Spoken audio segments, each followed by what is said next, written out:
Looking at our staples, and I'll throw this question to all three of you. Looking at our staples that we use here, the maize and others, you think banku, you think kenke, and all of that, you need maize. We also have millet in some areas, prominent in the northern sector of the country. You can talk about the yam, the plantain for fufu and other things that we do.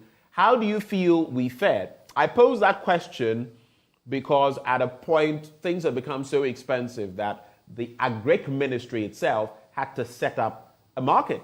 We're well aware of that. They only sold plantain by and large, but in terms of productivity, do you think we are making the cut? I'll start with you, Kareweh, before I move on to others.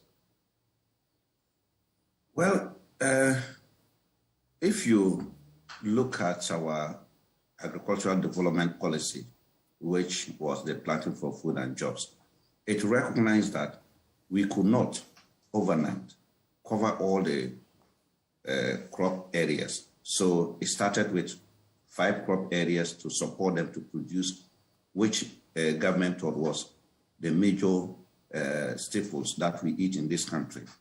And then they decided to add others as the years went by.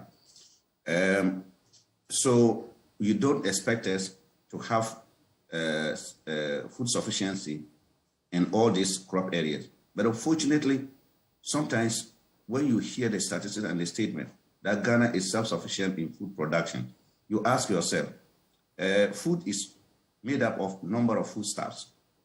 Which of them are you talking about? As a country, we need to be more strategic.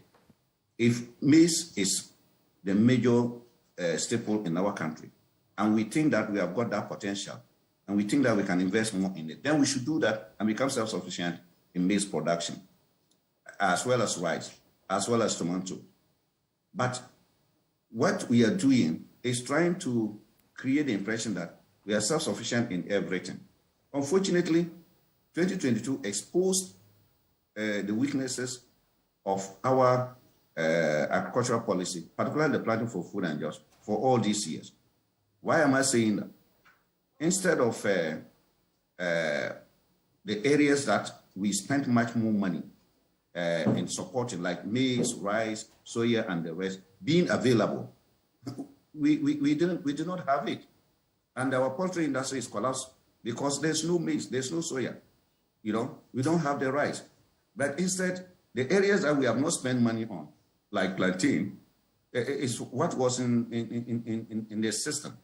The area that we do not spend much more inputs, like fertilizer, like yam, is what we had in excess. And it's also because those ones are highly perishable, seasonal. Therefore, when the season arrives and you are harvesting, you have a challenge. We have not been able to put any value-added mechanism in place to ensure that the excess plantain that we had at the point of harvest, we process it for future use. We don't have that. So we really are groping around in the darkness. We don't know which particular one we want to emphasize on. And as we speak now, I would like government to come and tell us that as for maize production, we are self-sufficient in maize production.